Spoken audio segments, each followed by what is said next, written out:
پھر السلام علیکم۔ اردو قواعد اس جملے کو غور سے پڑھیے۔ خدا نے انسان کو علم کی دولت سے سرفراز کیا۔ یہ جملہ 10 کلموں پر مشتمل ہے۔ اس سے پورا مطلب واضح ہو رہا ہے۔ اس میں خدا، انسان، علم، دولت اور سرفراز ایسے 5 کلمے ہیں جو بامعنی ہیں۔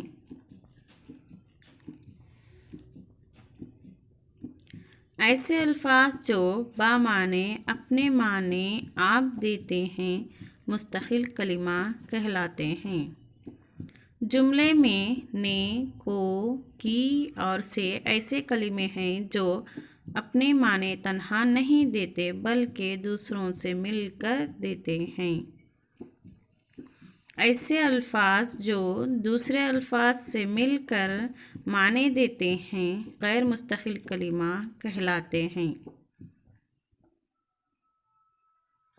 اس طرح کلمے کی 2 قسمیں ہیں: مستقل کلمہ اور غیر مستقل کلمہ۔